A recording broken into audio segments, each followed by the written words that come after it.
Good morning, good afternoon, good evening, ladies and gentlemen. Thank you for tuning in to Emergency Management Associates, coming to you from the Area Command, 392 miles west of Kitty Hawk Beach, North Carolina. Folks, what we have here is not good news. I'm going to not go into the Pledge of Allegiance or the National Anthem at all. I am wanting to give you this information straight up, straight away, so you'll know what's going on. Folks, I'm going to play just a short video program from Hawaii News Now regarding the roadblock and the number of vehicles that were held up that were trying to leave Lahaina. Folks, we need to know what's going on. And I told you that I was going to get to the bottom of it. And I have. I have quite a bit of information here for you, and some of this may be very disturbing. If any of you have children watching this program, I would ask you to show some discretion and not necessarily show this to underage children. This is a video that should not be seen by children. That's how serious this is. Stand by. This morning, new reports of roadblocks and confusing communication contributing to the chaos in Lahaina on the night of the deadly fire. Now, we've spoken to many people who say Front Street became a traffic jam. Video of the aftermath shows lines of cars charred when flames overtook them. The Associated Press reports that utility crews had blocked at least one road out of Lahaina and were trying to turn drivers back towards town to prevent them from driving over downed power lines. One family ignored the barricade and drove to safety. Another family turned out of standstill traffic onto a dirt road to eventually get to Napili. A third family drove the wrong way down Front Street to escape the firestorm. Survivors say by about 4 p.m. the place was an inferno. But Maui County posted on Facebook at 5:20 p.m. that Lahaina Bypass had been closed around 3:30 and had been reopened, stating that there was access into and out of Lahaina. Just after 6 p.m., Maui County Mayor Richard Bisson announced on another local TV station that the road was open to and from Lahaina. CBS News asked Maui County for a response regarding those comments, but has not heard back. Meanwhile, Maui County. Okay. This is the picture I wanted you to see. I wanted you to get all of that information because I believe we have been lied to. In fact, no, we don't believe. We know that we have all been lied to. The people on Maui have been lied to. The families of the victims have been lied to. Yes, a lot of people burned up in these cars. We have verification of that. We have verification of a young boy covering his body, or covering his dog with his body as a fire swept in and killed them both. We have verification that people died in a lot of these cars. Now, they do not want us to have that information. Now, I'm going to just show you a very short clip from an interview done by KHON2 News in Hawaii. Just a couple minutes of a 15-minute interview. This is the fire chief of Maui. The reporter from the news station is very good, and she's asking urgent and pertinent questions in regards to the Maui fire. This must come out.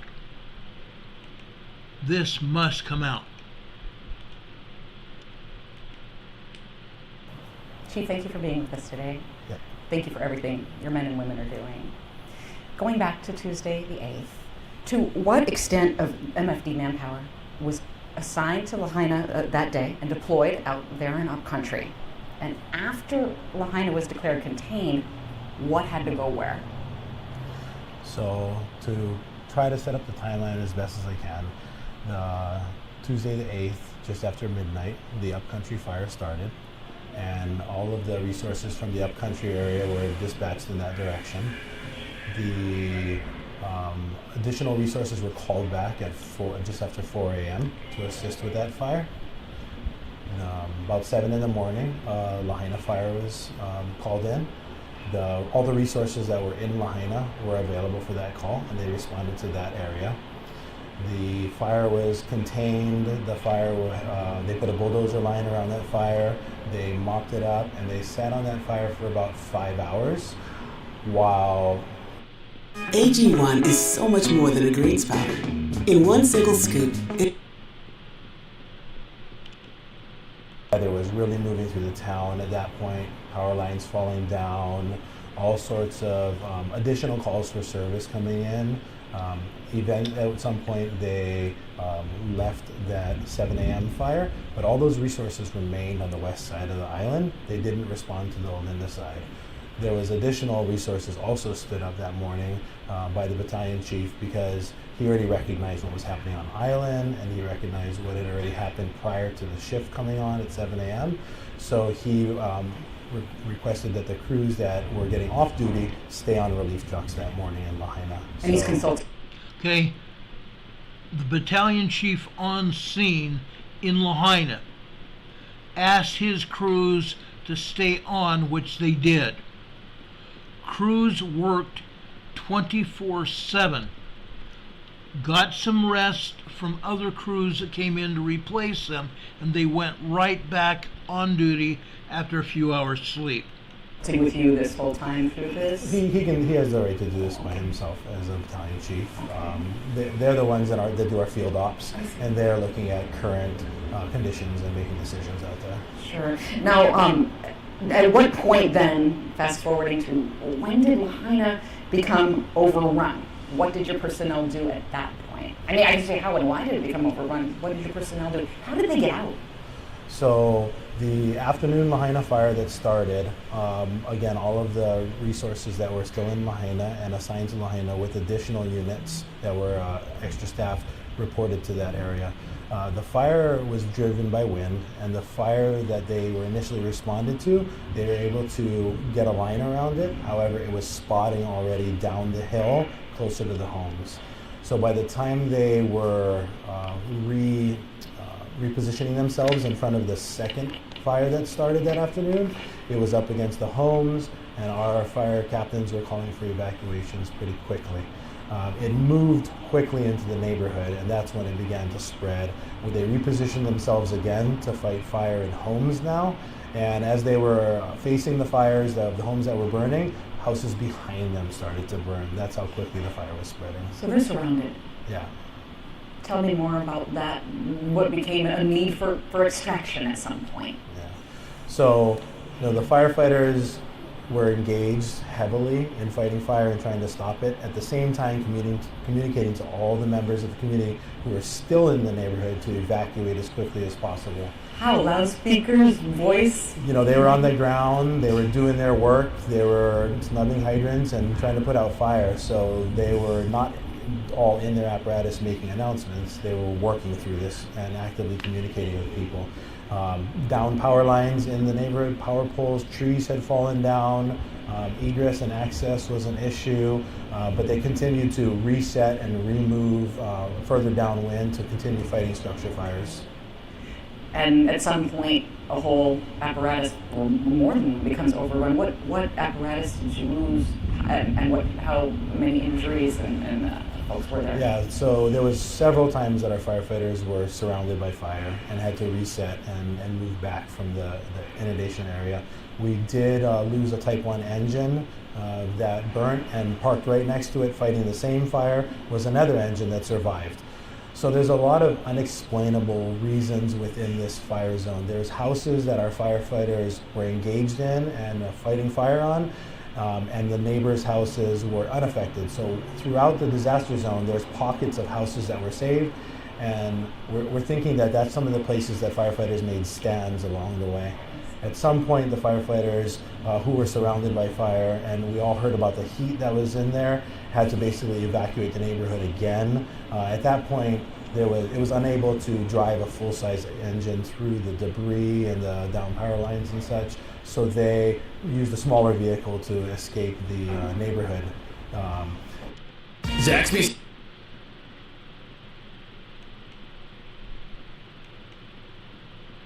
Just a second, guys. It's going to get really good here very quickly. Hang in here with me, guys. This is very, very, very important. He did sustain one injury where a firefighter went to the hospital. He's recovering well. He's still going to have a road to recovery, but he's in good spirits, and a lot of our firefighters from Maui and Honolulu are visiting him regularly.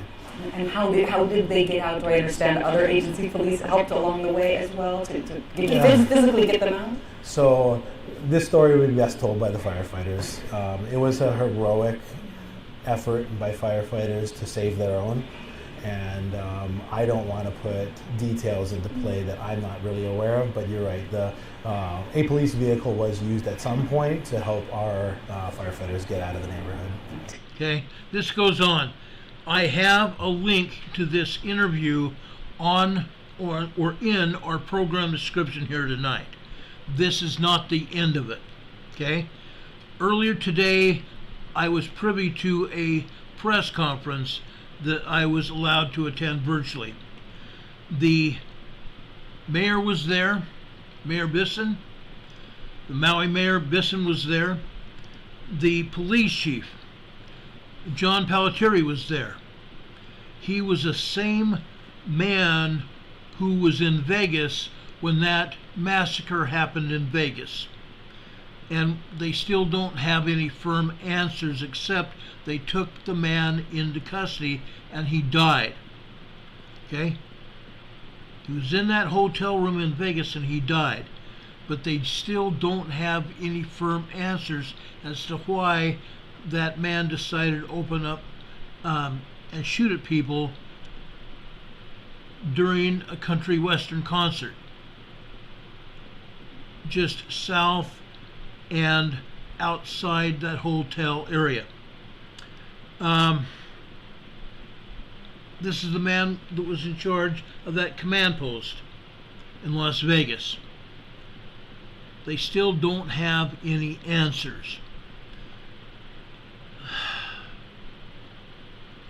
Now, I heard in the press conference earlier that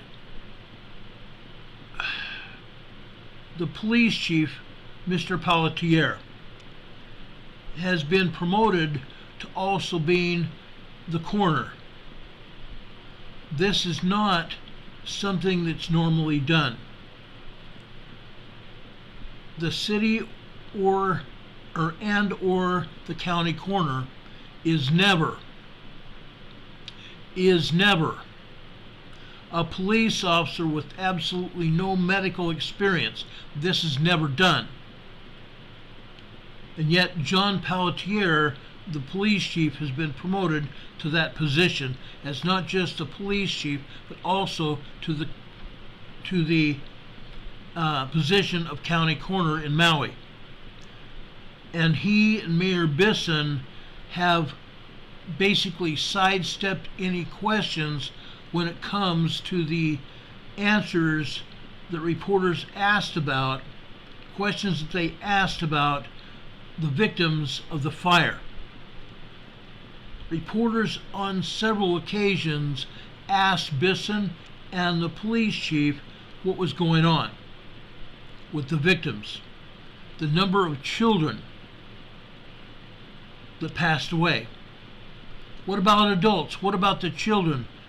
The question was asked over and over again. On Monday, Bisson was confronted by an independent journalist asking him those questions, and Maui police pushed him back and threatened him with arrest. And Bisson was tight-lipped about it. At one point, that independent reporter got right in front of Mayor Bisson and had eye contact with him, and Bisson stared him down and continued to walk away, and Maui police pushed him back. The independent journalist kept asking the same question. What about the children? How many children have died during the Maui fire? Bisson remained tight-lipped, and Maui police threatened his arrest. It's unreal, guys. It's unreal. Linda Covington is in the chat saying more about 5-minute cities, 15-minute cities. Kathy Clark is quoting Joe Biden saying they build back better after 9/11. I call BS. Joanne Ross said people are being harvested. No, that's not what is happening. Ruth Tate is here and watching our program saying we're getting buffered badly. That is not surprising, considering what I'm going to tell you right now. For those of you that are here, yes, the children are dead. Adults are dead. The next video I am going to play for you, the person that put it up on YouTube, I'd rather not say the name. It's not his name. And it's one part of it's very vulgar, so I'm not even going to say that, the word. But what this person has to say is absolutely true. From everything that I have found today, and I have spent the majority of the day putting this information together, it is absolutely true, and I don't want to reinvent the wheel. So I'm going to play it for you. Michael McKinney said what happened. You are about to find out what happened right here, right now. This gentleman right here is a reporter, an independent reporter, not with a news station. Watch this. You won't believe it. You just will not believe what I'm going to present to you in today's video. When I discovered it, my jaw dropped, and to be honest, I'm still in disbelief. So whatever you do, turn off all distractions and watch every second of this video, because what you're going to see in here is going to leave you in absolute disbelief. You ready? Let's go. It's not being reported right now in the news, but on a neighboring island of Lanai, they found 183 bodies washed ashore there. There's 800 as of today reported missing. There are many hundreds that are being refrigerated right now, trying to get ID. They're asking people on the island to provide their DNA so they can match DNA to others. Outside the media, they're expecting this to reach almost 2,000 people in death toll. This is right up there among the worst, if not the worst, since us becoming a nation as fires go. 85 Paradise, and that was considered the worst? That was Pastor... Okay, hold on right here. For those of you that are having technical difficulties or are being buffered, go out and come back in. I have a fairly decent signal here. And yes, it's gone down some, but it's not bad enough to totally ruin this broadcast, so I'm going to continue. That was a pastor. Let me back it up just a hair. Others. Outside the media, they're expecting this to reach almost 2,000 people in death toll. This is right up there among the worst, if not the worst, since us becoming a nation. Okay. One of you asked, give them your DNA ? I don't know about that. Carr asked that question in the chat. Let me address this before we go any further. Go over to the Hyatt Regency. Go, if anybody is in Maui or you are from Maui watching this broadcast, you can call over to the Hyatt Regency on Maui at Kaanapali. Ask to speak to someone about DNA. How you can give your DNA so your family can be located. Your family and your friends can be located. Okay? They will make sure that someone is sent out to you to collect your DNA. If you're on Maui and you have transportation or can get transportation to the Maui Hyatt Regency at Kaanapali, go over there and have a swab test done. As I said last night, this is not for a criminal background check.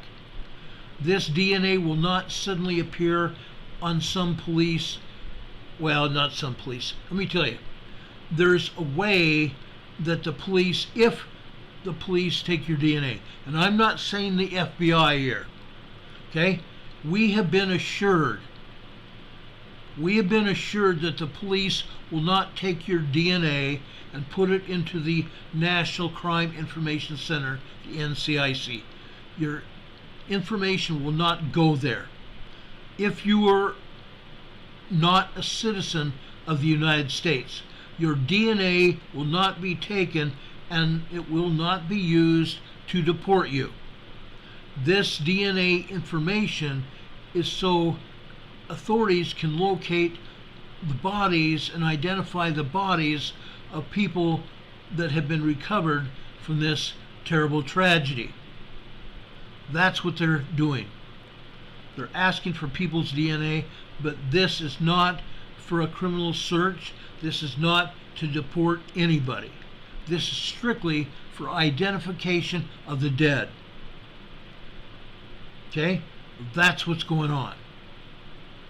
I want to make that very clear. Let's continue here. As fires go. 85 Paradise, and that was considered the worst? That was Pastor Jack Hibbs revealing shocking information that we don't hear on mainstream media regarding the terrible situation with the Maui fire. What is being reported on mainstream media is this. The federal... At Take 5, you stay in your car because we're faster than you think. Oil change is done.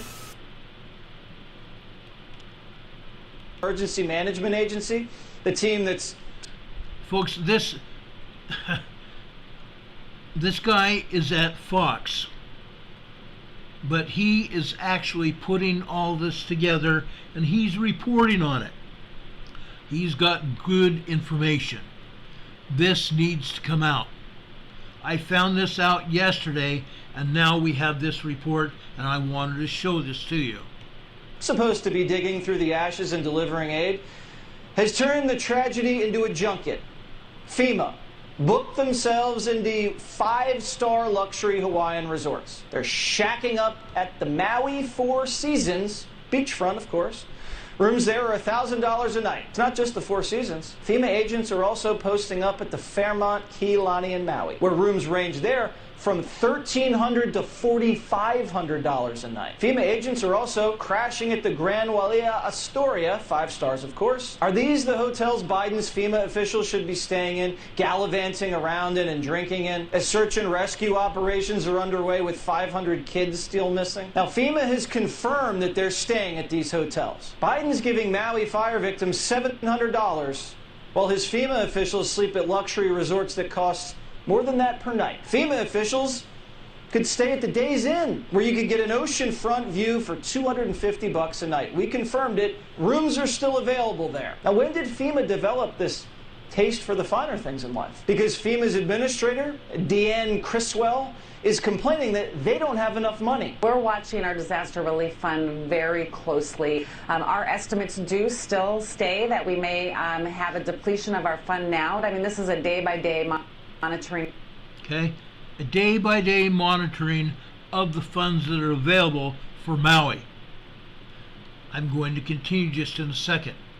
Linda Covington says airlines should step up and provide free tickets or travel for people needing to go to the mainland USA or between islands. I want to reiterate, Delta, American, United, Alaska Air and other airlines have stepped up, including Hawaii Airlines. They have all stepped up with $5 fares, in fact. $5 to transport your pet, transport you around the islands. I don't know how long that is going on. I don't know if it's going on right now, but I know for a fact that the airlines have stepped up. but the government has not. Of the situation, we will start to move some of our recovery projects and delay them until the next fiscal year. Whoa! FEMA has... Listen to that. Let me play that over for you. You need to hear this. Of our fund now. I mean, this is a day-by-day monitoring of the situation. We will start to move some of our recovery projects and delay them until the next fiscal year. Whoa! FEMA has a $25 billion budget. Please, make it make sense. Okay? FEMA has a multi-billion-dollar budget. Their agents are staying at five-star hotels ranging in cost from $1,000 on up to $4,000. What's going on here? Hotels could be gotten for a lot less money. They're just as nice on the beach. Okay?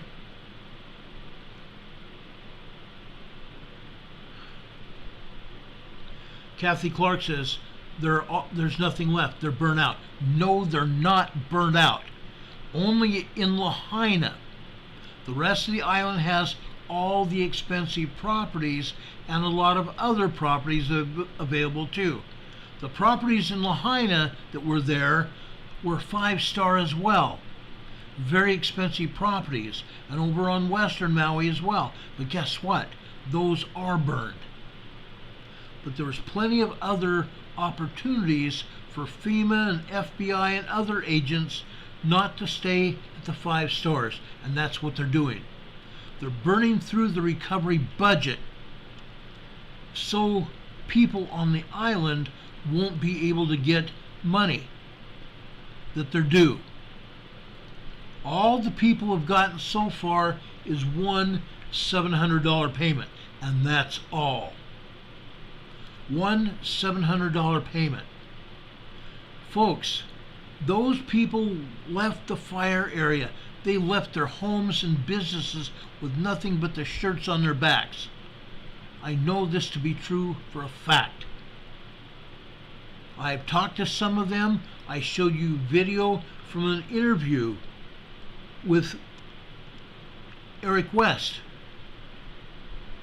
a husband and wife he interviewed the other day with his shirts on their back since last week. It's unreal. Let's keep going. You need to hear this. Those of you that are here, you need to stay here the entire period of this program, or you're not going to get the information that you need and want to hear. This is very important. Maui fire victims get $700 total to rebuild their lives. Meanwhile, FEMA officials get $1,300 per night in rooms at the Four Seasons, Fairmont Kealani, and the Grand Wailea in Maui. Nobody in Hawaii that's went through this tragedy should be worried about where they're staying. The President of the United States should have a gold card. He should be able to walk into a hotel and plop it down on the counter and go, how many rooms do you have tonight? Oh, and we need more rooms. Then you go over to the concierge and you go, hey, in case you don't know me, I'm the President of the United States. And do me a favor, call around town and let's get everybody that needs a hotel room. And then you take these poor people who need help and you put them in a hotel room. If we can do it for people that break into our country, we can do it for people that are in need. This shouldn't be hard to do, and this should happen it should be instant. It should be the same day. Nobody should worry about that they have nowhere to go. Not in America. This is disgusting. If you think that's the big news for today, well, I have information that, like I said, you won't believe. We've talked all week about Maui Police Chief John Pelletier. He's the guy who was in charge of the 2017 Las Vegas shooting that, to this day, still remains a mystery. Pelletier is the same dude who on a previous video we found out received a pay raise only 50 days after he started the job. $205,000 per year, which was a 29% raise. That was even more than he asked for. Okay, so we know who we're talking about, right? Now get this. The Maui police chief with the dark trail of controversy and bad luck around him is also the Maui coroner. I gotta tell you, I met with them. I'm also the coroner, for those that don't know that. How convenient. Oh, but it gets worse. HB 869 was a bill that passed on January 23rd of this year, just 1 month after Josh Green took office. But what does HB 869 say? What does it do? Well, the very first section, Section 1, states, the legislature finds that coroners should be separate from law enforcement and free to make independent judgments when investigating deaths. deaths. Wow, just wow. It also says, under current state law, the chief of police for a county serves as the coroner if the county does not have a medical examiner. Making coroners independent from law enforcement will promote transparency, avoid conflicts of interest, and encourage more confidence in coroners' rulings. Remember, Maui Police Chief John Pelletier told reporters that the fire had melted metal, making the remains extremely difficult to identify. Okay, that's what he said. It's going to get worse. Again, I want to tell you, police chiefs should never be county coroners unless they're medical doctors. Unless they're medical doctors. They have to go in and examine bodies forensically as a doctor would. Pelletier is not a doctor. When we find these, our family and our friends, the remains we're finding is through a fire that melted metal. We have to do rapid DNA to identify them.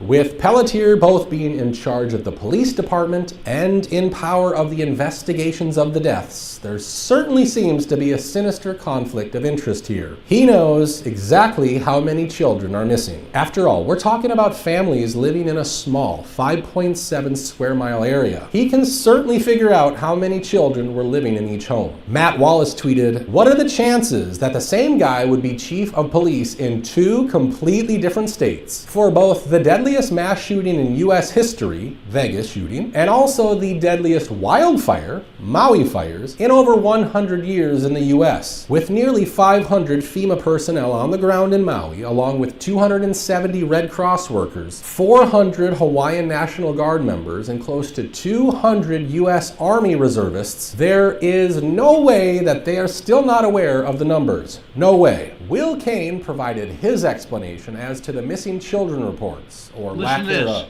Listen to this. You need to listen to Mr. Kane. Will Kane is telling the truth here. And this is what I've been told. The number's going to be way higher. All of those guys said that reluctantly to me. They didn't want to put numbers on it. They saw many, many bodies. Now I want you to know that as well when I tell you this. There were a lot of children that were sent home from school that day. We need to find out what happened to all those kids. I will say, in all of my days over there this past week, having talked to a lot of people, you don't hear people saying, I still can't find this person or I still can't find that person. There's not a great outcry of a missing child or a missing cousin. That does exist, but I'm just telling you, if the numbers are in the 500 to 1,000, I would have thought I would have heard that more. So that does leave me with one last potentiality, which is entire families are gone. Entire groups of people who could not escape and no one left to say, where is my cousin, where is my uncle, where is my child? I do think, and I am concerned, it's going to be a story that gets worse before it ever looks better. It's tragic. Check this. With just a press, the mess is out.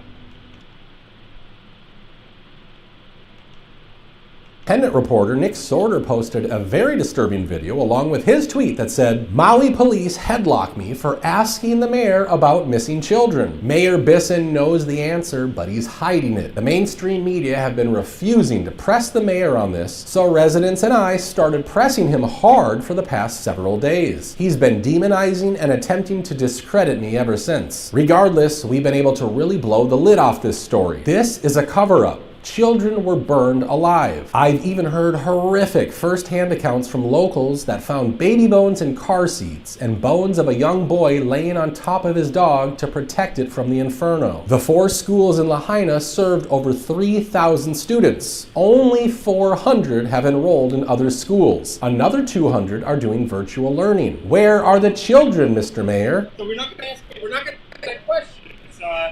Many of these 10 cadavers are the Maui department, okay? The press show is over. Okay? Right, so he's not gonna answer my question. Take pictures of me. There's no need for that. You're with Maui Police, right? Yeah, he's done with the press conference. I appreciate your patience. Yeah. Get out of my way. Who are you? With the Maui Police Department. Okay, and what's my crime? You're literally pushing me. The press conference is I over. don't fucking care if the press conference is over. Get out of the way. Sorry. All right, so there are 110 cadavers, but we can't identify. We can't identify how many of them are children. This is get out of my fucking dude. Get off my throat. Relax, sir. Relax. No, I'm not gonna get. Relax. No, I'm not gonna. Okay. Not gonna relax, dude. I'm not doing anything illegal. I'm trying to ask a question. And we can't get the answer for it.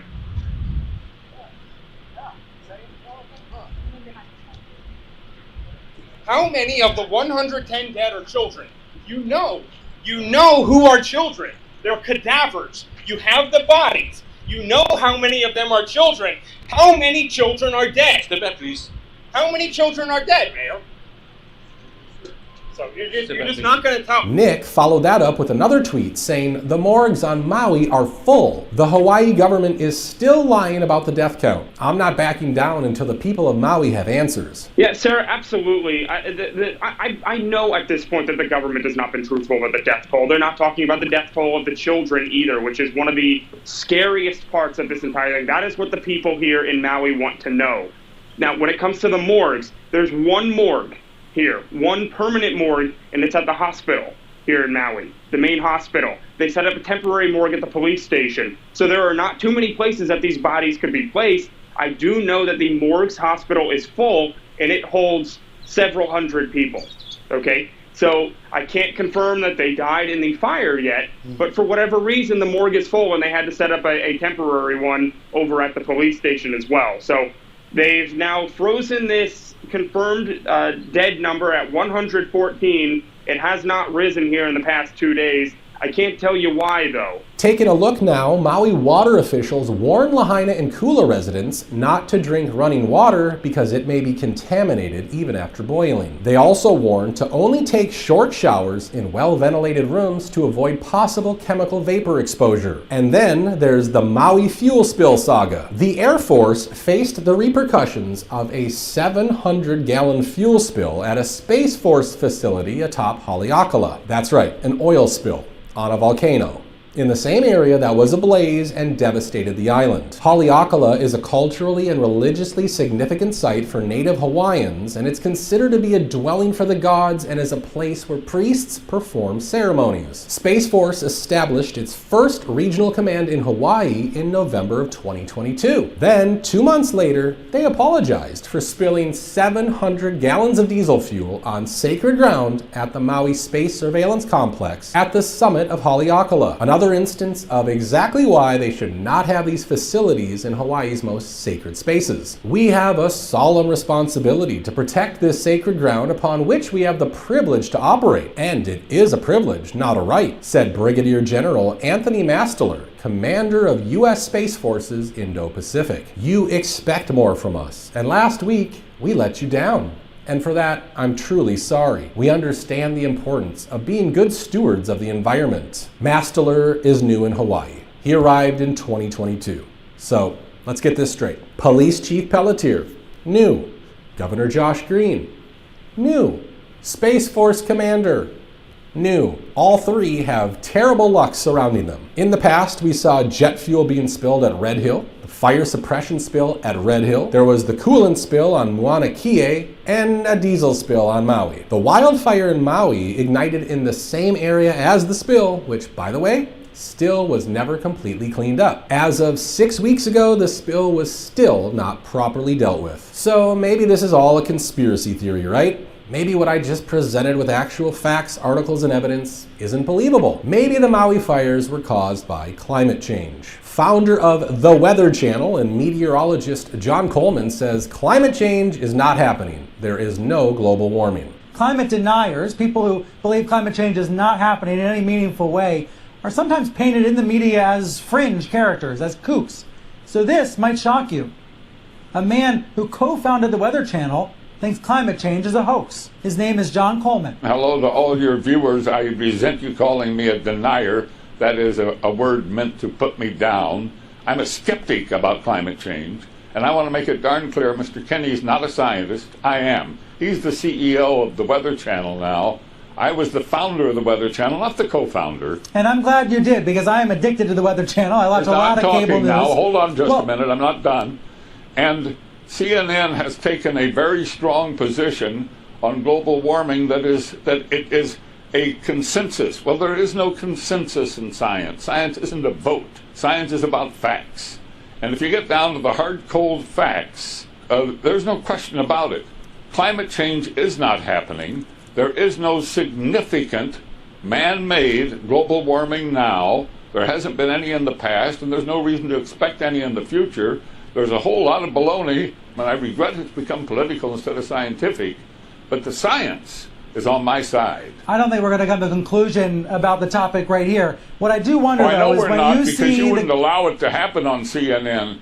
But I'm happy that I got on the air and got a chance to talk to your viewers. Hello, everybody. There is no global warming. So we're going to wrap up today's video right there. I have so much more that I'm working on behind the scenes, and I can't wait to bring it to you. If you'd like to... Okay, he's going on, and he's going to give his web address. I've already given you the YouTube address in our program description tonight. John Coleman was a friend of mine. He died a few years ago in Arizona. John Coleman was a founder of the Weather Channel. The man who's now CEO was not necessarily a co-founder. He was just a CEO. John Coleman founded the Weather Channel. John Coleman was a scientist. John Coleman is a meteorologist. He died as a meteorologist. He was also the chief weather forecaster and meteorologist at KUSI Television in San Diego. I knew him. He was a friend of mine. Folks, don't let anyone tell you that climate change is real. They don't know what they're talking about. It's a political football. That's all that word is a political football. So they can kick it around and try to convince everybody how bad we are, that we must give up our lifestyle so we aren't going to pollute the earth. Folks, I can guarantee you, I can frickin' guarantee you that what you and I are doing on a daily basis has less carbon footprint than one of these elites flying their jet around to these meetings that we talked about last night. Incredible. These elites hop in a plane. Nancy Pelosi hops in a plane. All these elites in our government hop in a plane and go to Washington, go back to their home states and back to Washington. Yes, they have to have transportation, but that carbon footprint that's put out there is doing worse for our air quality and worse for the environment than what we're doing. But yet they're telling us what to do. That's BS. Now, I want to reiterate what I found and what this other reporter found and what that pastor found. Bodies have floated up onto the beaches of Lanai, a nearby island to Maui. I am told that over 100 bodies are now in a holding facility on Lanai. Over 100, I think they said 185. Now, why? Why are they not upping the total body toll on Maui? They upped it to 116, they backed it down to 114, and now they're only claiming 111 now. That's all baloney. It's all baloney. Catherine Sigurdsson in Canada says they're withholding supplies in British Columbia. Yes, they are. They're withholding supplies to all of us in Canada and the United States.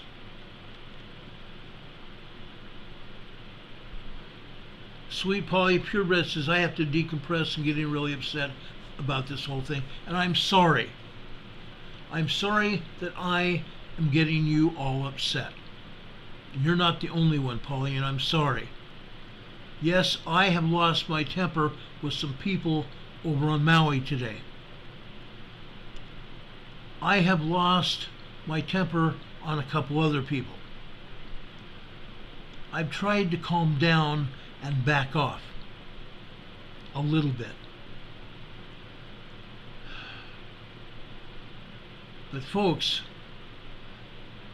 once an investigator, always an investigator. I'm not going to let it go. The mayor, Mayor Bisson,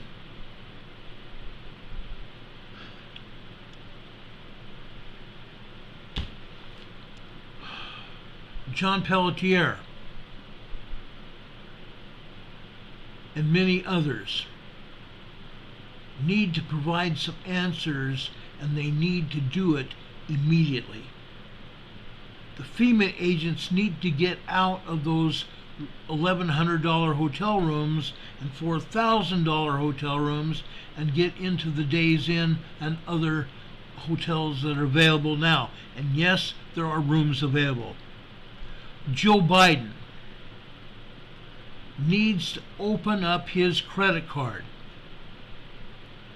Regardless of what that stupid, and yes, I'm going to call her a stupid, FEMA director. She allegedly has all these credentials. Yes, I've checked that out too. But she should know better. All of these government officials should know better. There are people out there living on the streets that have been burned out of their homes and businesses. They don't have anything. The government should be putting them up in hotel rooms, not letting them suffer on the streets not one more day. Yes, Biden and FEMA have promised to put those people in hotels for up to 6 months. That needs to be done immediately. And the government has plenty of money to take care of these people's needs until they can get back on their feet themselves. Again, I'm going to stress this again, and I'm not going to let it go. That you can take to the bank. I'm not going to let this go. I've been doing a lot of digging. I can't, in my own mind, just let it go. Once an investigator, always an investigator. Those people over there have lost everything. The powers that be are lying about it. Lying to the reporters. KHON2 has been lied to. The reporter that interviewed that fire chief, you can tell that he hesitated to tell everything. Again, he may have been telling the reporter what he could, or what he's being allowed to say. The reporter and John Pelletier also said during their press conferences and the chief's interview with KHON2 reporter that the after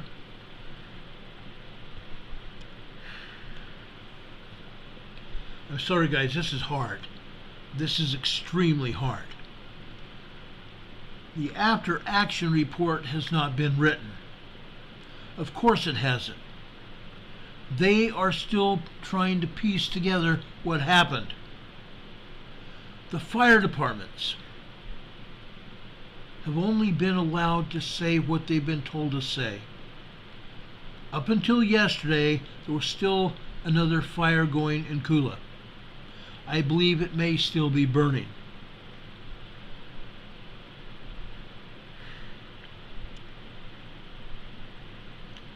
The fire crews have had very little rest since this whole thing got going.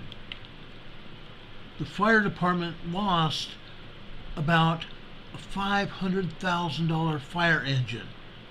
Yes, They have older fire engines that they had as standby that they can use at least supplementally until they can afford another fire engine. And I know there are people working behind the scenes to get the Maui Fire Department another fire truck. Hawaii has been declared a disaster area. Maui has been declared a disaster area.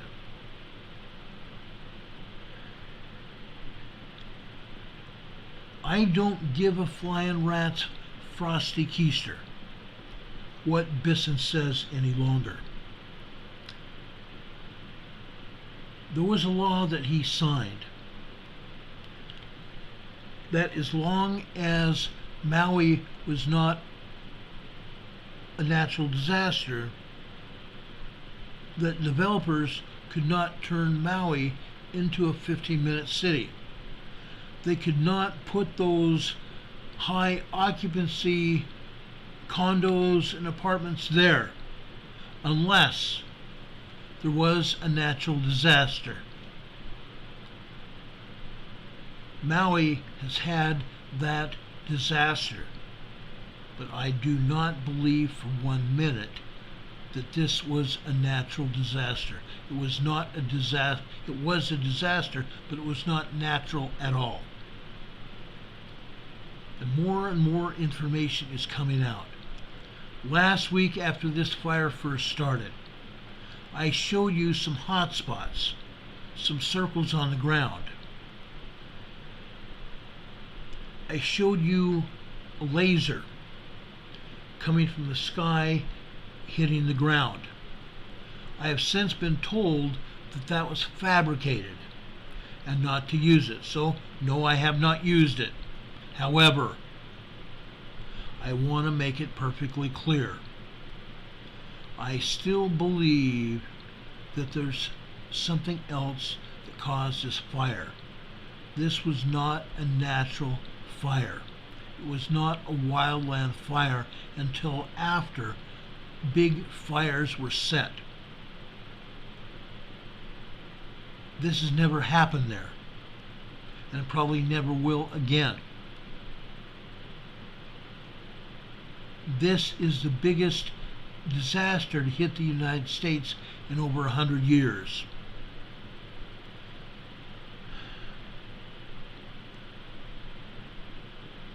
Catherine's in the chat saying, no one to cry for the missing, they are gone. Yes, they are all gone. I have cried for the missing. I have cried for the homeless. I have cried for the survivors. I've seen interviews with the survivors.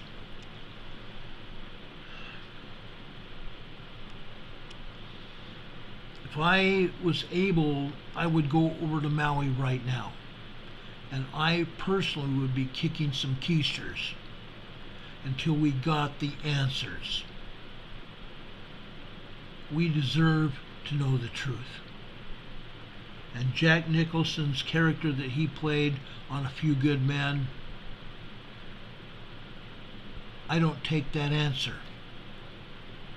We deserve to know the truth. We deserve to know the truth. And I'm tired of people being taken advantage of. I'm tired of lives destroyed. I had enough of that for 24 years. I was even lied to back then about a lot of other things. Folks, we're being lied to again. When people are tight-lipped, it's not because they don't have answers. They don't want to give the answers. Now, those of you that have been here have also know that I put in the title New Madrid Fault. There's a reason.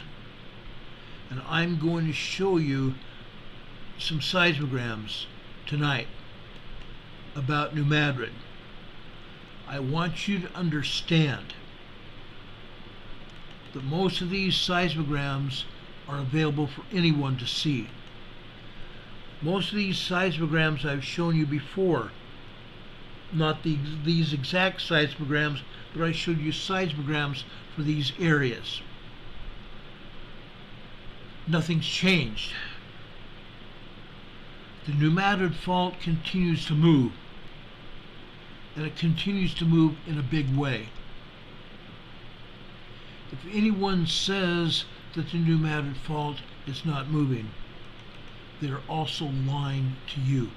And yes, there have been plenty of people that have told me that I don't know what I'm talking about. But I continue finding evidence that the people that tell me that don't know what they are talking about. This is what angers me. It angers me to no end. Before I get talking about the New Madrid fault, one of the first things I want to do is talk about one of the biggest earthquakes that have happened today. And it's not that big a deal. This is over in the Mariana Islands, northern Mariana Island trough. Let me enlarge this so you can understand what I'm talking about here. Okay? You can see Guam in the south part of this photograph, in the lower part of this photograph. Up near the top is where this 5.4 earthquake hit today, in the northern Mariana Island region. Yes, there are some other islands in this area, but where this earthquake hit, there's no islands at all. Nobody was even near it that could feel this quake. The energy from this 5.4 large earthquake, mid-range 5 earthquake, was absorbed by the ocean waters. By the ocean waters. Now, some of you may not realize anything about this region, but I wanted to take a picture of this region and explain to you where it's at and what we're dealing with here. Okay?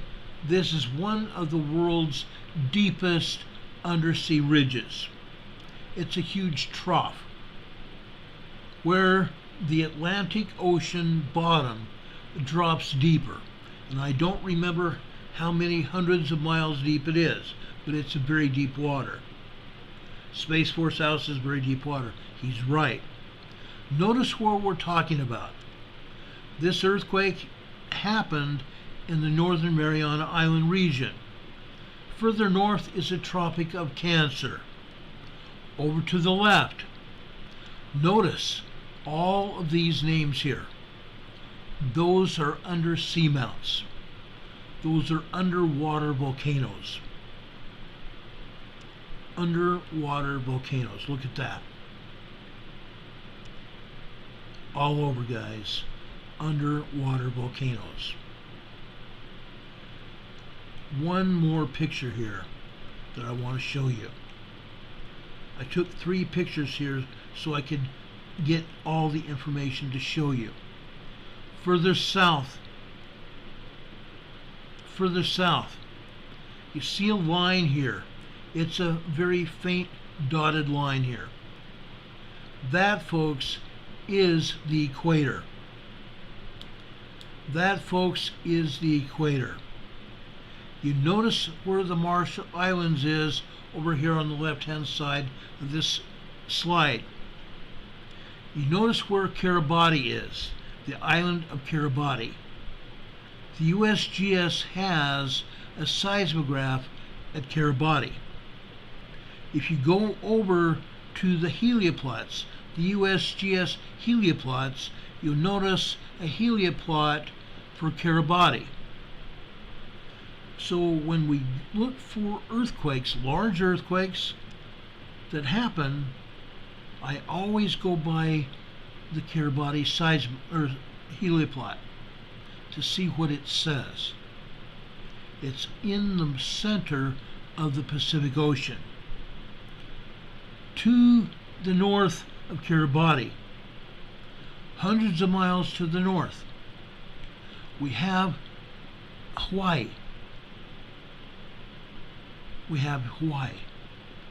Over to the west, you see where it says equator on the lower right-hand side of this slide? Further to the west is Ecuador in South America. I wanted to give you an idea of the region where this earthquake hit. Now I hope you have some better hold on what this area is and what it can do. That Mariana Ridge is an earthquake superhighway. It is a huge earthquake superhighway. It's incredible. It's really incredible. Now, I'm going to be very brief in giving you this information because we've already taken a good deal of time talking. I came on the air just after 7 o'clock and now it's already 8:40 Eastern Time. I want to start off in Arkansas. I want to go over to Catfish Pond, Arkansas. Look at this. Catfish Pond, Arkansas. This was this afternoon. This was this afternoon. Look what happened here. Look at those earthquakes at the 1 o'clock position, which is the second black line down. The top black line is 12 noon. At just about 5 minutes after 1 p.m. 1:05 p.m. Look at that earthquake. The top of it was cut off because it would have gone off the chart. The bottom of that seismic signal has also been cut off. This earthquake signal as it's hit sits here. This is nearly a 3.5 magnitude earthquake. Those black seismic signatures here are nearly a 3.5 earthquake as it sits right here. The top and the bottom were cut off. This earthquake, I believe, was at least a 4.0, 4.5 magnitude earthquake, a moderate earthquake. USGS would call it a light earthquake. No, it's not. 4.5s will do damage, and I believe that this earthquake did damage in Catfish Pond, Arkansas. You see other earthquakes on the red line below that. On the left-hand side, you see a red seismic signature that is somewhat covered up by the blue line beneath it. The red line on the left-hand side is 1:15. Notice on the black line above it, from 1:05 p.m. on, there was a great deal of seismic activity going on. 2 different times when the seismic activity went over 4.0. I'm sure of it. Then it went down for a period of time, about 3 minutes. Then it went right back up to over 3.5, 4.0. That seismic energy continued on to 1:15 on the red line on the left-hand side. It gradually died off a little bit, not completely. You see 1.5s, 1.8 tremors, then it immediately kicks up to a 2.0 earthquake and drops back down to tremors again, and then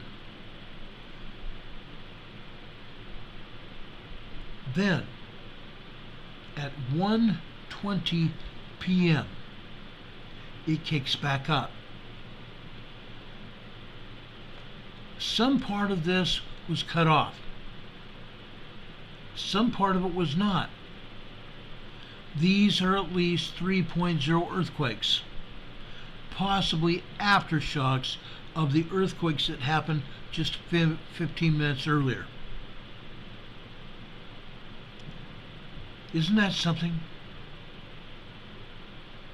And then they continued off and on all during that time period where it was 120 over to 130, even 131 on the blue line on the left. Then it calmed down to almost nothing, just tiny tremors. This morning's seismogram showed nothing. Then all of a sudden, Catfish Pond, Arkansas got hit. There is activity on the New Madrid Fault. This proves it. Beyond a shadow of a doubt, this proves it. And this is not the only one. Let's go over to Marktree, Arkansas, right here. This is this morning's seismic events here on this seismogram. Look what we're showing you. Okay? Again, just before 1 a.m. this morning, it started. On the green line on the right-hand side, it was tremors. Then, at 1 a.m. this morning, the large earthquakes hit. Then they died off to a secondary wave and then into a body wave. Folks, what I'm seeing here with a body wave lasts 1, 2, 3, 4 minutes long. 5. I'll even go 5 minutes long. But the secondary wave, I believe, lasts 1, 2, 3, 4 minutes long. Then the body wave lasts 1, 2, 3, 4, 5 minutes. Okay? That earthquake was probably larger than a 3 earthquake, meaning that they may have turned the seismograph down. What happened at 2 o'clock this morning? Well, folks, at 1:59 a.m. this morning, we had some tremors, and then we had a larger earthquake after 2 a.m. on that black line. What happened at approximately 3:20 a.m. this morning on this blue line? Another good size, at least a 3.0 earthquake. Then, folks, something else happened. At 4:15, we started seeing some tremors popping up. The tremors lasted for 4 minutes. Then all of a sudden we have a 2.3, 2.4 earthquake. It drops back down to 2.0 that continues for like 5 or 10 seconds. It drops down to 1.5 tremors again for another 30 seconds. Then all of a sudden we get a larger earthquake again. The top and the bottom of this are cut off. This is a 3.0 earthquake, just as it shows right here. Folks, I believe this is at least a 4.0 moderate earthquake here at Marktree, Arkansas. Okay? It happened. This is Marktree, Arkansas this afternoon. Look what happened here. At 1:05 p.m. this afternoon, another good-sized earthquake hit Marktree, Arkansas. People felt this just like they felt the one earlier this morning, or the ones earlier this morning. This one lasted about 3 minutes. We had another one just after 2:15 this afternoon, almost 2:20. Almost 2:20. I'm sorry, that's not true. This is on the blue line at 2:30, so this would be about 2:35 p.m. this afternoon. Isn't it interesting? And then we have tremors and microquakes. Well, not even microquakes. We had tremors all the rest of the day. There are no microquakes here. Mark Tree, Arkansas, the center of the New Madrid Fault. No joke, guys. This is not even funny. Let me show you Truman, Arkansas. Truman, Arkansas this morning. Look at that. We had tremors and good-sized earthquakes. On that black line here, that's 4 a.m. this morning on the left-hand side. So we go over here to just a minute later, 4:01. We already have a tremor building. About 2 minutes later, 3 minutes later, it's really building. 1.5, 1.6, 1.8. Then it builds directly into at least a 2.8 earthquake, if they haven't cut it off. I don't believe they have. But you can see all these earthquakes and tremors literally all day long here in Truman, Arkansas. There's a lot more here to this puzzle. I don't consider it a puzzle. Let's go over here to Tyronza, Arkansas, on the southern end of Arkansas. Again, this is over on the eastern side of Arkansas, right on the edge of the New Madrid Fault there. Look at all these tremors and earthquakes here. Tremors and earthquakes going up to 2.0, 2.3 earthquakes here in Tyronza, Arkansas this morning. Then Tyronza, Arkansas this afternoon. The same thing happening. Up to probably 2.3 magnitude minor earthquake. Tyronza, Arkansas. No joke, guys. No joke at all.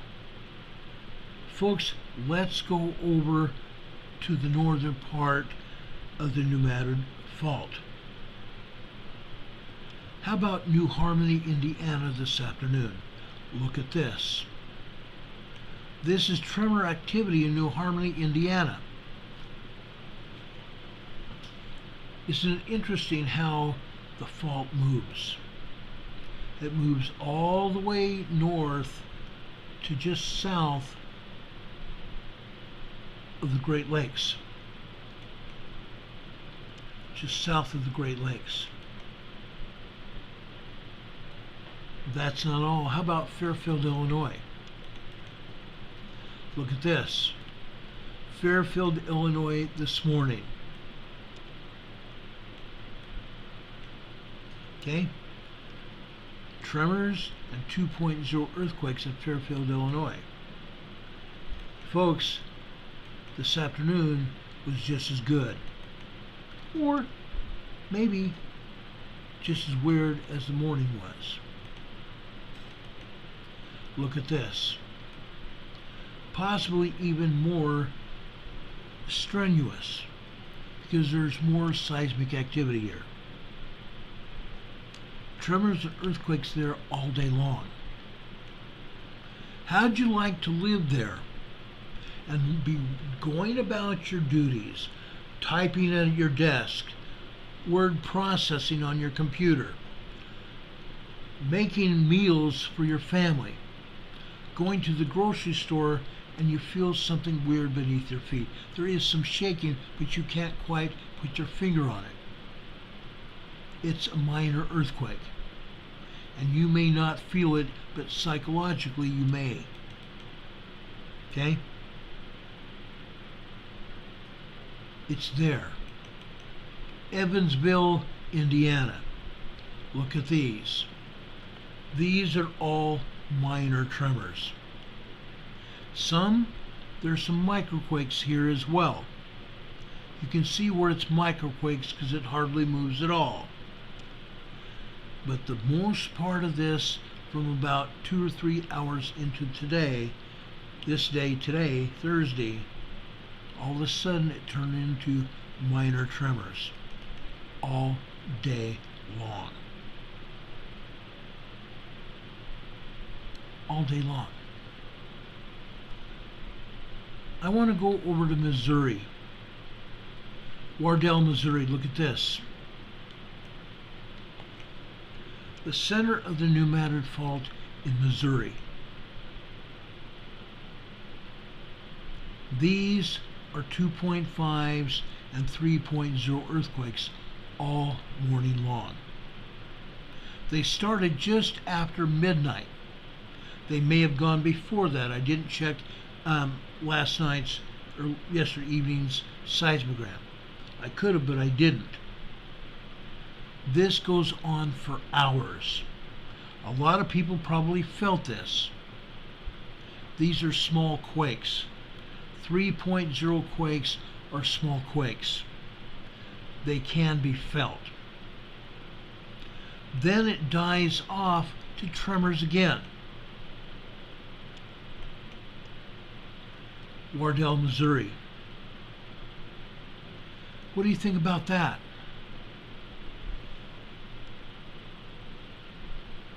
What do you think about that? How about Barker Cemetery, Missouri? This is a seismogram showing this afternoon's seismic activity at Barker Cemetery. We've seen a lot worse than this. We've seen a lot more heavy activity at Barker Cemetery than this in the past months. However, this is not the end of it. This is this morning's activity at Barker Cemetery. This afternoon was all over the place. This morning started off at 12:30 a.m. this morning with just tremors. Just tremors. Then it kicked it into 2.2, 2.3 earthquakes before the morning was finished. And I already showed you this afternoon's seismogram. What do you think is going on? Should these people that live in this area be concerned? We have people here that live on the fault. Susie Fujinaga lives on the fault. Several others do as well. You guys may have felt the ground shaking. Folks, when I started looking into the New Madrid Fault 3 years ago, when you guys were asking me, Ron, what is the New Madrid Fault doing? I told you. I showed you what it was doing. Nothing. All we had were 1.5, maybe a 2.0 earthquake occasionally. 1.5, 1.2, 1.3, 1.7 tremors. That's it. Yes, we still have some tremors around, but we're seeing more larger earthquakes. 3.5s, 4.0s, 4.5 earthquakes on the New Madrid Fault.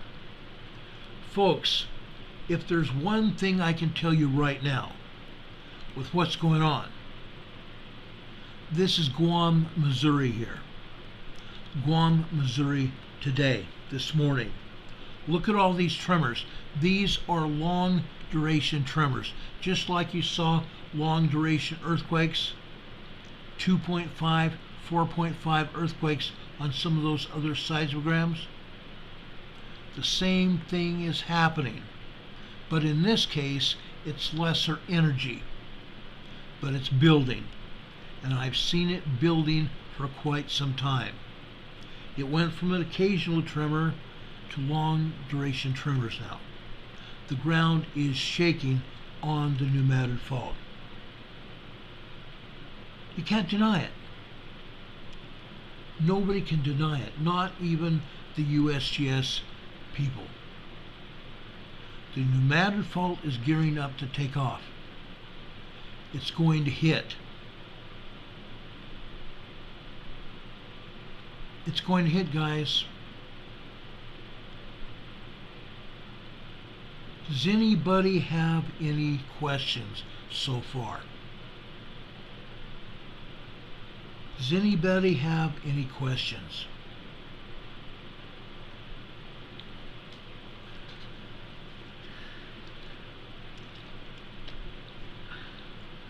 "100 miles from Virginia." Yeah. Indianapolis. Unfortunately, I don't think we have a seismograph in Indianapolis. I will check, since you live over there. This is serious. This is more serious than anyone would even know at this point in time, because they've been hiding the information. Let's go over to Blacksburg, North Carolina. Excuse me, Blacksburg, South Carolina. I'm sorry. Blacksburg, South Carolina. This is a volcano over in South Carolina. Look at the earthquakes hitting here. Yes, we have some tremors too. But some of these, especially over on that blue line after 2:30 this morning, about 2:07 or 2:37 this morning, that's a 3.0 earthquake. Down at the bottom on the green and black, the green line here at the bottom right, those are 3.0 earthquakes. Those are 3.0 earthquakes this morning. Okay? And they're happening this afternoon too. That's on the East Coast. I can go over to North Carolina too, where I live, and show you earthquakes here. For example, Roland, North Carolina. North and east of me. Look at this.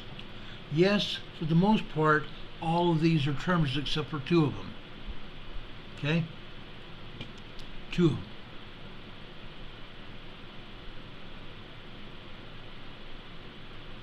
At 6:48 this morning, we had a 3.0 earthquake.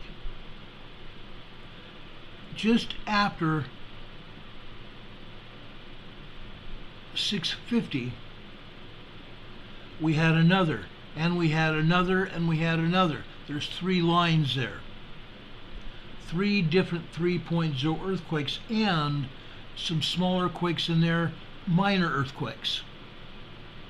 And tremors here in North Carolina.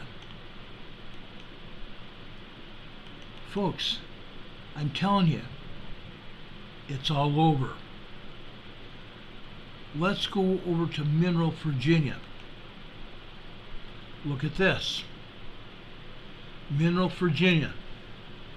Way north of me. This is probably 300 miles north of me. You can see 2.9, 3.0 earthquakes, and lesser than that. Tremors too. That was this morning in Mineral, Virginia. I can show you more.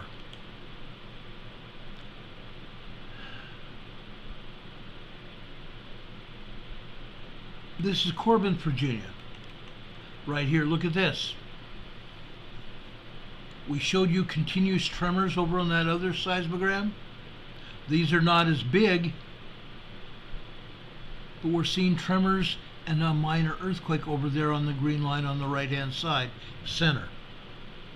On the right center on the right side. That's nearly a 2.0 earthquake. 1.8, 1.9 tremor, but it's almost an earthquake. Tremors and earthquakes happening all over. Now, I've explained why before. I've explained this before. Folks, let me go over to the USGS map here. I want to show you this. And they've done it to me again. Hold on. I'll bring the USGS map here to you in just a second. They cut me off, and I'm coming back. They can't keep me off because I'll bring it up anyway. Okay? I want to show you this. You need to see it.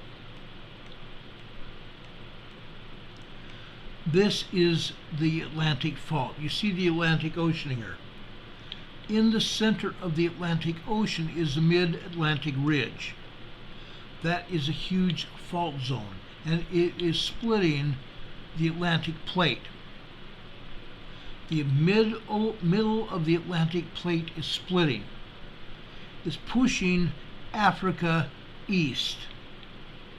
It's pushing Europe east. We had another earthquake here today. This is a 4.7. We've had 4 earthquakes down here in the South Sandwich Islands, right down here. 4 5s here within the last week. Mostly 4.3 and 5. Or not 4.3, 5.3 and 5.4. All that seismic energy went over here to the Mid-Atlantic Ridge. Since last week, we've had 2 5.0s. One right here between South America and Africa. We've had another couple 4s up here in the center of the Atlantic Ocean, the Atlantic Ridge. The Atlantic Plate is severed and is pushing Europe and Africa to the east. The western side of the Mid-Atlantic Ridge is pushing the continental United States and Canada south-southwest, and is pushing South America southwest as well. That's why we're getting earthquakes over here in the United States and Canada. USGS rarely ever shows any earthquakes in Canada, and I may here tomorrow show you an earthquake map of Canada. A lot of you, or not a lot of you, but some of you live in Canada. I will show you the east coast and the west coast of Canada, show you what's going on. Here in Ohio today, this is a 2.3 earthquake. Yesterday we had a 4.3 here that USGS did not identify. A 4.3 in Ohio yesterday, USGS did not identify. However,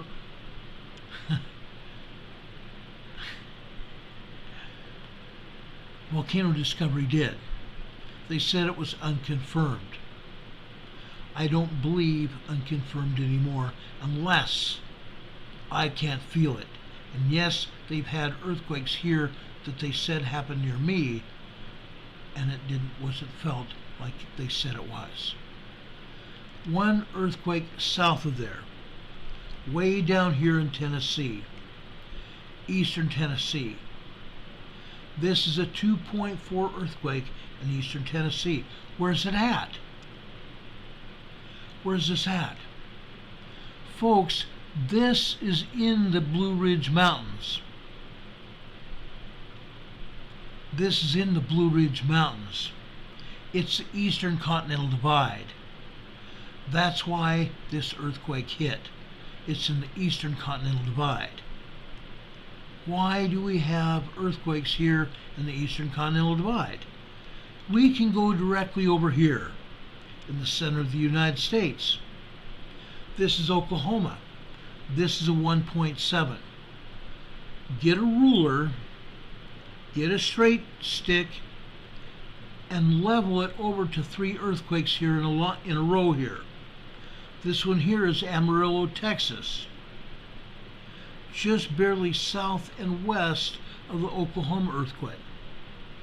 This is a 2.3 in Amarillo.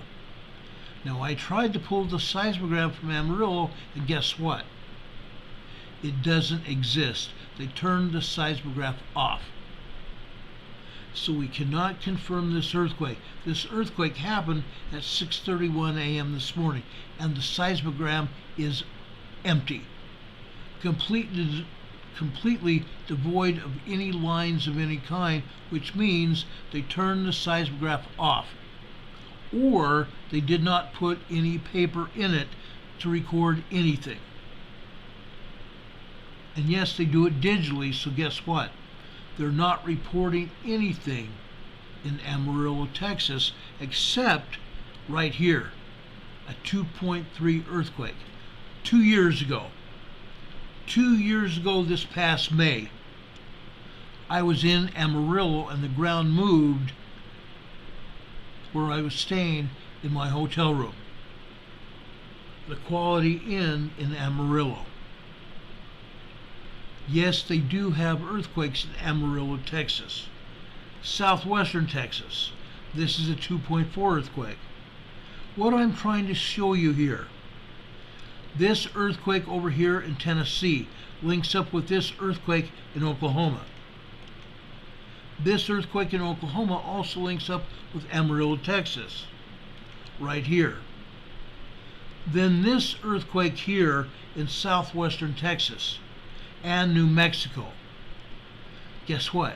They all link up. Why?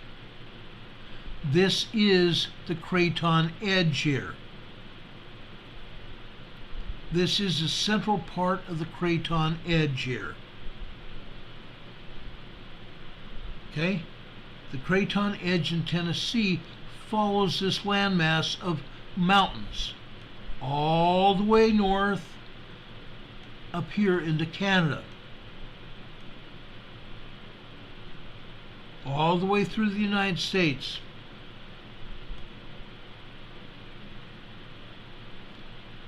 South Carolina, North Carolina, Virginia, Washington, D.C., Delaware, Maine, New Hampshire, all the way up here into Canada. The edge of the plate. This is the eastern edge of the North American plate. This is the eastern Craton here. That's why we have earthquakes. Then we have these earthquakes coming from the Rocky Mountains. Up here. Up here. Okay? Yellowstone here at 0.8. USGS rarely shows us earthquakes up here in Canada going up here into Alaska. Way up here north. There are earthquakes in the Yukon Territory here in Canada. Though that seismic energy goes all the way down here. All the way down here. And that's why we have earthquakes over here in Utah and Colorado. The Western Continental Divide is the Rocky Mountains. The Western Continental Divide is the Rocky Mountains. This is a 1.3 in Utah. In Utah. This is southern Utah. Can you say St. George? They don't have a location here on the USGS map. They just put southern Utah. That's interesting. Because just south of the Great Salt Lake, they have Bingham County, Utah. Guess where that is? Can you say West Jordan, Utah? That's a 1.4 tremor here in West Jordan, Utah. Earthquakes and tremors over here on the Wasatch Fault, coming out of the Rocky Mountains. Yeah, the Wasatch Fault connects over here to the Rocky Mountains. And it continues all the way down here into New Mexico and southwestern Texas. That's why we get earthquakes down here. Okay? We have earthquakes over here on the west coast of the United States. Why? Because we have seismic energy coming up from South America. We have seismic energy coming up from South America, and they are not telling us the truth today about South America. There are 25 to 28 earthquakes here in South America alone. They'll never tell us the truth. They're identifying over in central Chile along the coast, San Antonio, Chile, a 4.6 moderate earthquake. They're calling it a light earthquake, 6.2 miles deep, 10 kilometers deep. This one over here in Argentina, on the Argentine-Chilean border, Jujuy, Argentina, a 4.2. There's another, at least 25 other earthquakes here in South America, all along the coastal areas, from Colombia and Venezuela all the way down around Ecuador, Peru, and down here in Chile, Argentina area. But they'll never tell us. They'll never tell us the truth. We have seismic energy that leaves South America into Central America. They're not showing any of that here either. Yet we have 4.0 earthquakes all over Central America, El Salvador, Nicaragua, Costa Rica, over here in southern Guatemala and southern Mexico. And that energy is going north. That's why we get earthquakes here. One of many reasons. Also, you need to know that the Pacific Plate is subducting under the western edge of the North American Plate. That's another reason we get earthquakes out here. Just off the coast of Southern California, San Clemente Island. It's a 1.6 tremor. San Clemente Island. Right along the coast going north, Inglewood, California. The Newport-Inglewood Fault, a 2.7 earthquake. We could go north, can't we? Let's go over here on the San Andreas Fault. Parkfield, California, a 1.6 tremor at the earthquake capital of California, Parkfield. Parkfield, just south of San Francisco Bay. They just took one of the earthquakes down that I was going to talk about. It was on the San Andreas Fault. This one here is Sunol, California. Sunol, California. This is on the Hayward Fault. The Hayward Fault, another one of the most dangerous faults here in Northern California.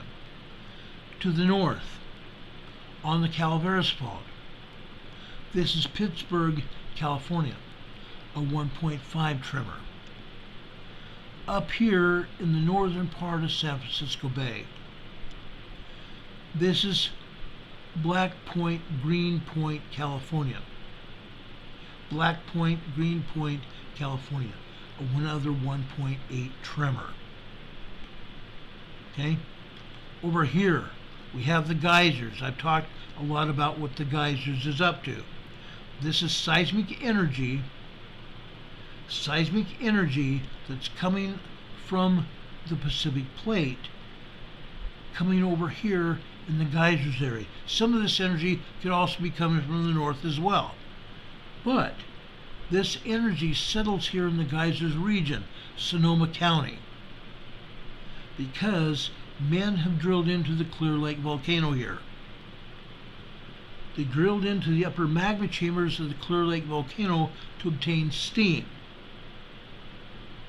So when seismic energy finds a man-made earthquake fault or a normal earthquake fault, a natural earthquake fault, it causes that earthquake fault to tremble, to fracture the rock. And that's what we have here, earthquakes. Earthquakes, seismic energy fracturing rock here in Sonoma County on the man-made earthquake faults. They drilled into the magma chamber to obtain steam to power turbines here to generate electricity. That's what happened. And lo and behold, right here, you can see an earthquake on the center part of your screen here.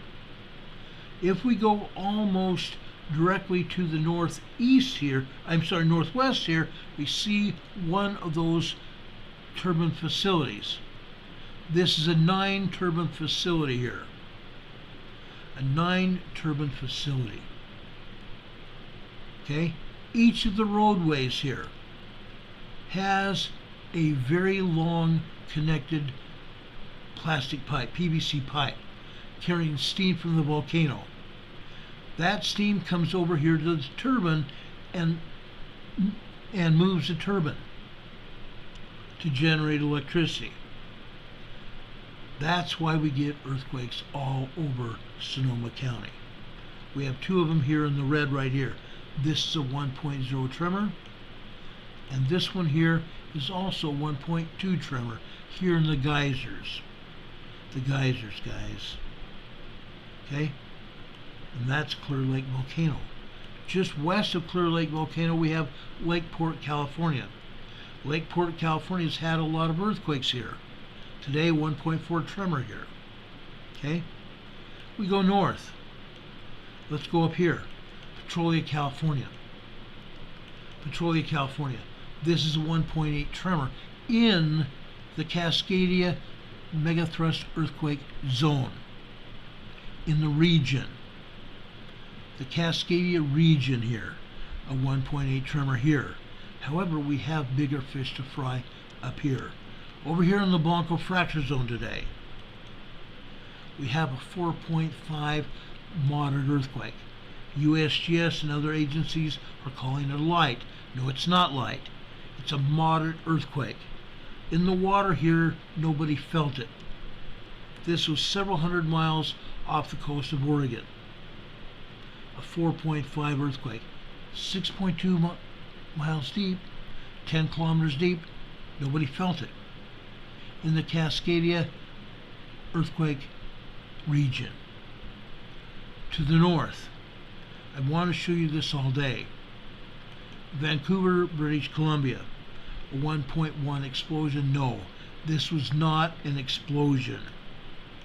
Sorry guys, no explosion here. Notice where it's at. It's in a wooded area. Unless they're exploding trees to harvest trees, this was not an explosion. But folks, wait a second. This is 1/10 of a mile deep. They're not exploding trees. There's no quarry there. There's no quarry anywhere near there. Guess what? That is a 1.1 tremor, not an explosion. Regardless of what USGS says, it's not an explosion. Okay? It's not an explosion. Sorry. No dice. Northwest of there. This is also Vancouver, British Columbia. British Columbia border region with Washington, allegedly. Okay?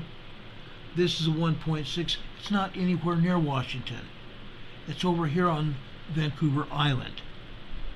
Washington doesn't have any property here on Vancouver Island this far north. Sorry, no cigar. A 1.6 tremor here. Down south, I've been wanting to show you this all day too. Look where we're at. Mount Rainier. Mount Rainier. Right down the mouth of Mount Rainier. Look at that. Look at that. Over here on the north side of Mount Rainier, this is a 0.4 above sea level. No joke. This was 0.8 of a mile deep. As minus 0.4. It's down in the center of the volcano. This is a 0.1 here. 0.2 of a mile deep down inside the volcano. Going over here, this is 0.1, 0.6 of a mile deep inside the volcano. This is minus 0.6 again.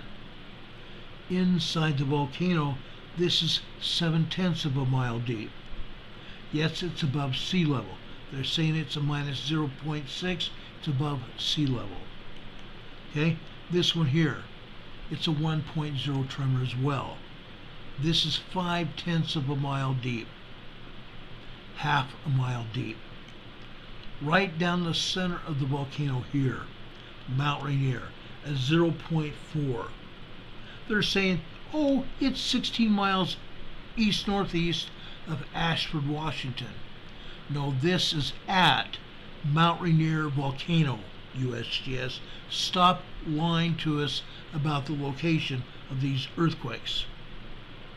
Those are at Mount Rainier. Southwest of Mount Rainier, here. Folks, This is a 0.2. This is in the foothills of Mount Rainier. This is also related to Mount Rainier, 2.4 miles deep, nearly 2.5 miles deep. It's a 0.2 microquake. Okay? That's what really went on. But if you want to know the truth, there are all kinds of seismic events happening here in Washington, Oregon, and Northern California. They just don't want to tell us. They don't want to tell us. You can see earthquakes here in Alaska. Again, there's a lot more earthquakes than they're even showing here. Over here, in the Aleutian Island Fault area, this is south of Atka, Alaska. It's a 3.0, just small earthquake. Small earthquake. Over here, this is Yamada, Japan. Yamada, Japan. This is a 5.8 earthquake off the coast of Japan. Off the coast of Honshu, Japan. Notice where this earthquake is. 71 miles east of Japan. In the water. I don't think anybody may have felt this, although this may have been a 6.0 very strong earthquake. Regardless, this is a 5.8 very strong earthquake. In the ocean. For the majority, I believe the seismic energy was absorbed by the ocean water. If anybody in Japan felt it, they only felt half or less seismic energy than they would have if this earthquake hit land. Okay? Then we have this other earthquake here of 5.4 in the Northern Mariana Islands. Down here in Papua New Guinea, we have another 4.5 here, again 6.2 miles deep, 10 kilometers deep. And this earthquake here, Vanuatu, Port Vila, Vanuatu, a 5.0 large earthquake, 22 miles deep. A large 5.0 earthquake, 22 miles deep. Down here, north of New Zealand, this is in the Kermadec Islands. They show a 4.6 earthquake. Folks, there have been 4 earthquakes here in the Kermadec Islands. A lot more earthquakes over here on land on the north and south island of New Zealand. But we've had at least 4 4.0 or larger earthquakes here in the Kermadec Islands of New Zealand. By the way, for those people that don't realize it, the Kermadec Islands are not occupied islands except for birds. It's a bird sanctuary. There's no houses there. They can't build houses there if there's so many rocks around there. The only way they can get in with a very small boat is if they wait till high tide. Low tide, they crash their boat on the rocks surrounding the Kermadec Islands. That's it. It's a bird sanctuary. Okay? They're not showing any other earthquakes in the Philippines or the Indonesia today. They're lying to us. There's at least 25 earthquakes between the Philippines and Indonesia today. They're not showing any earthquakes in China, India, or the Middle East. The only earthquake they're showing is right here. They're showing a 4.8 earthquake over here in eastern Turkey. What is it? This is an aftershock of a 9.0 earthquake, even possibly a 10.0 earthquake that happened here months ago. This is an aftershock of that 9 or 10.0 earthquake that happened here months ago. And this is not the only earthquake. They're lying about this. There's about 75 earthquakes over here today. But they're not showing anybody anything, are they? Not at all. Not in Greece, not in Italy, not in Romania or Croatia, not in Germany or Switzerland or Austria, nothing in France or Spain, nothing in Africa, which is a lie. It's a lie, folks. Nothing in Iceland. There are 20 earthquakes here in Iceland today. Earthquakes in Scandinavia. Earthquakes out here. right here, the center of the Atlantic Ocean that I told you about. A 4.7 moderate earthquake here. I'm not done. One more place. You can see earthquakes over here in Puerto Rico. Why? Aftershocks from 4 years ago. 2 major earthquakes, 8.0 and 8.4, happened here on December 26th and December 28th, 2019. We're still getting aftershocks from that. Let's go over here to the big island of Hawaii. I want to report to you about the earthquakes here, and we'll end this parade for today. Okay? Canadian Patriot 1 says, I don't blame the birds over there in the Kermadec Islands for being alone, as people are nuts. Absolutely, Dave. Absolutely. Just to the west side of the Big Island. This is a 2.2 minor earthquake just off the coast of Kailua Kona, Hawaii. Off the coast of Kailua Kona, Hawaii. Just for kicks and giggles. This is Maui. This is the island of Maui. Over here is Western Maui right here. Okay, this is Western Maui. Right here, that's Western Maui. It got burned. It got burned. Guess what, guys? This was the town of Lahaina. This was the town of Lahaina that burned.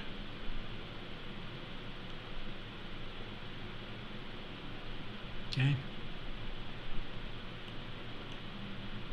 That's Maui. West and southeast Maui. Over here on the Big Island, over here by Mauna Kea, we have a 2.7 earthquake. That's not the only earthquake that was there. Again, they're not showing everything going on. Over here on the north flank of Mauna Loa, we have a 3.0 earthquake. A 3.0 earthquake. Over here at Kilauea, Halemaumau crater at Kilauea. Look at all the earthquakes here. Mostly tremors. Mostly tremors. This is a 1.9, 2.0. This is a 2.7. This up here, right on the southern ridge of the volcano, this is a 2.5. Like I said, these are mostly minor quakes and tremors here at Kilauea. That's because Kilauea is gearing up to erupt. Any day now, we'll probably hear reports of Kilauea erupting, fountains of lava. Erupting fountains of lava here. We'll see what happens. Further south here, let's go over here. This, folks, is a 2.0. What is here? This is the Helena slump. This is part of the Helena slump. This is supposedly a very unstable region that scientists have said that it might fall into the Pacific Ocean. And if it fell into the Pacific Ocean, it would create a huge tidal wave that would swamp Southern California. It would supposedly swamp Southern California. That's a 2.0 on the Helena slump. All these other things here to the south and east. This one is near Pahala. It's a 1.9, 2.0. This is a 1.7 at Pahala. All these quakes are around Pahala. It's a 1.8. This is a 2.5. This is a 1.8, and this is a 2.3, just off the coast of Pahala. Pahala is like a gas station. There is a undersea Middle Earth magma plume coming up from the South Pacific down here. An undersea magma plume down here. Okay? somewhere between South America and Fiji and Tonga area. Okay? An undersea magma plume. And it's coming up from the center of the earth. It's going into the crust. It's going into the crust. It's feeding all the volcanoes magma around the world. In this case, over at the Big Island, the magma is coming up at Pahala, and guess what? When it comes over to Pahala, Pahala has magma distribution centers to the volcanoes. One over here to Kilauea, one over here to the East Rib Zone, where we have another earthquake here. This is Leilani Estates. This is a 1.8, 2.0 earthquake in Leilani Estates. There are underground magma chambers here. In the crust of the earth there are magma chambers, and they feed these fissures that opened up here. There were 24 fissures that opened up here 4 years ago. And I believe they're still feeding magma out here to Leilani Estates, and that's why this earthquake happened in Leilani Estates today. Okay? It's feeding that distribution center, Pahala. It's feeding magma to Kilauea. It's It's feeding magma here to Mauna Loa and over here up to Mauna Kea. It's also feeding magma over here to Hualalai. There's another volcano named Hualalai. And yes, it's getting hit with tremors and minor earthquakes, but not much is going on.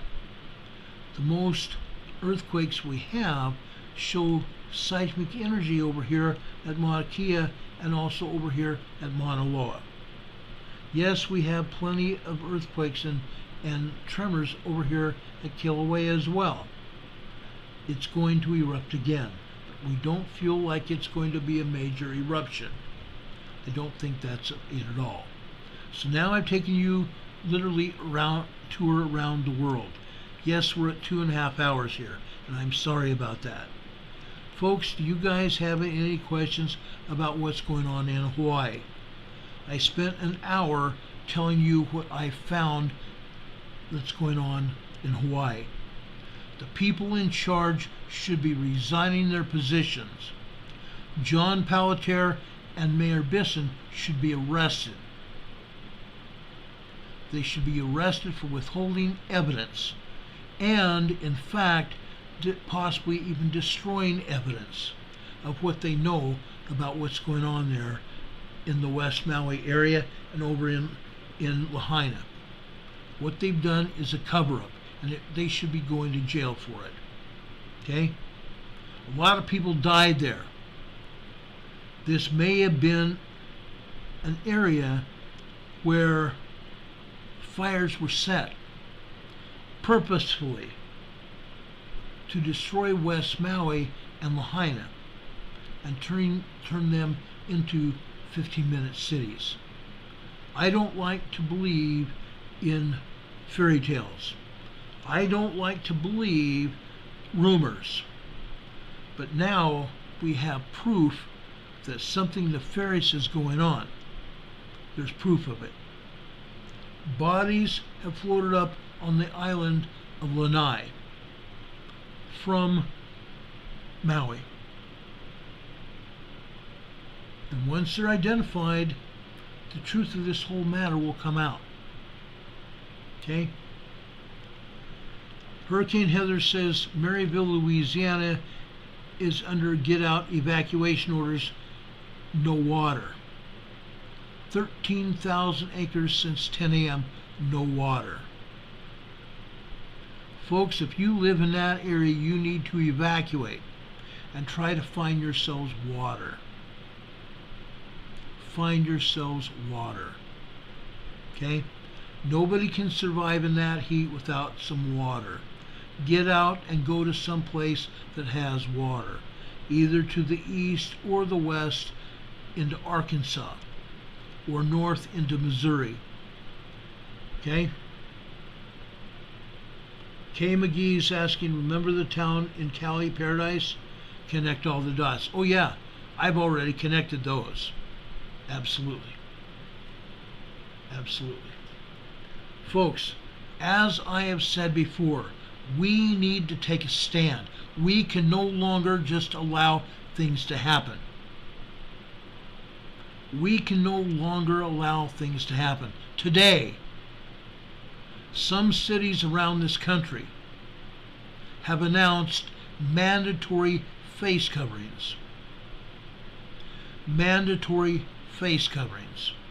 So far, nothing has happened here in North Carolina. However, a town in Kentucky has, and several other places also have. Folks, we cannot allow this to continue. It's BS. It's BS.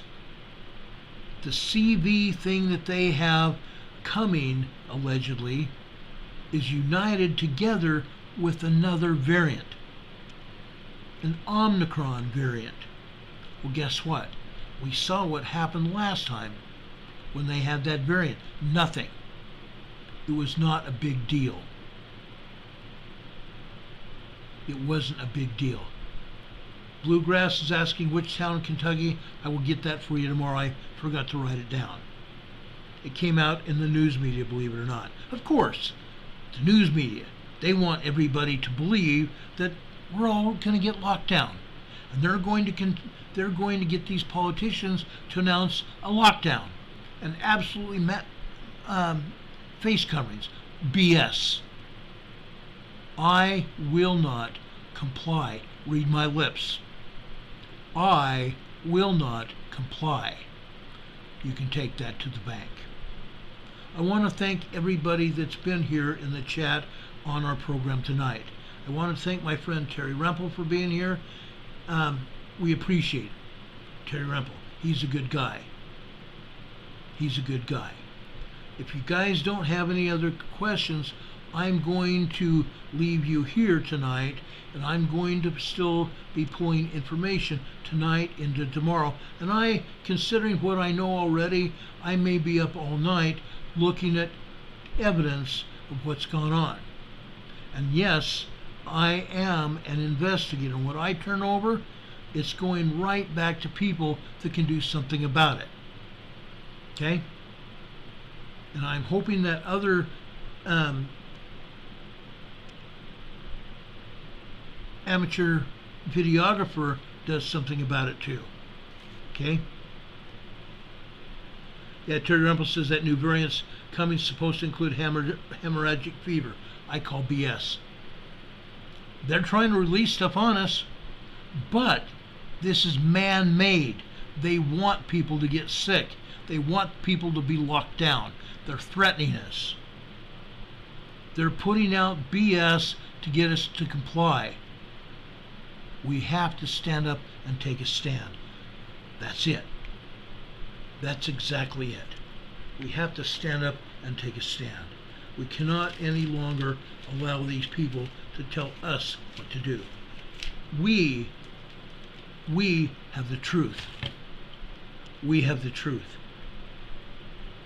As 2 Thessalonians chapter 2 verse 3 says, let no man deceive you by any means, for that day shall come and come, except there come a falling away first, and that man of sin be revealed, the son of perdition. Okay? Let no man deceive you. Let no man deceive you at all. We are being deceived in a huge way.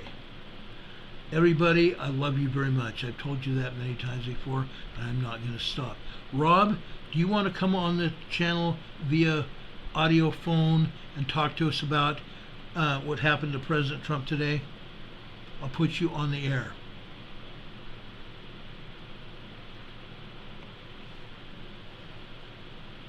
I was going to do that before I gave you that scripture, but Rob, do you want to come on the air?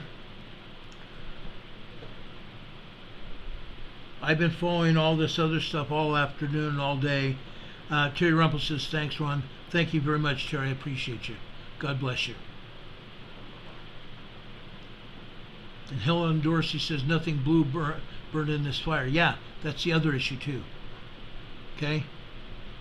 Our buddy Eric West showed that. Blue t-shirts, right smack dab in the middle of an area that had been burned clear.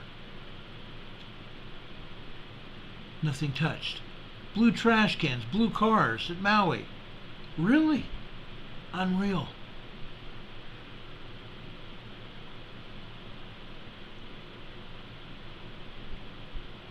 I appreciate each and every one of you guys. Terry Rumpel says color of laser used makes color selective fires. Yes, that's true. That's true. I found that out years ago. Blue roofs. Oprah Winfrey's roof was blue. Unreal. Hi Z says frequency. That's exactly it. Rob52 says he'd like to talk to me offline. No problem. All right, guys. God bless you all. I love you very much. I really do. I will be back on here tonight if any more information comes up that is worthy to be put out on the air tonight. If anything else happens, I'll be back here tonight to tell you about it as soon as the information becomes available. Until then, guys, we'll see you tomorrow night. Usually Fridays are made for Preparedness Fridays. I may have some more information about Cascadia. I may have some more, well, I know I'll have more information about Maui. It's coming out right and left. They can't avoid it at this point in time. They can't shut us up. God bless you all. May you all have a wonderful night and a better tomorrow. Enjoy yourselves. Have fun. That's what this day is for, is to have fun and to be with God. Enjoy yourselves, guys. I hope you have a great night. We will talk at you later. We'll see you soon. Good night, everybody. See you around the corner.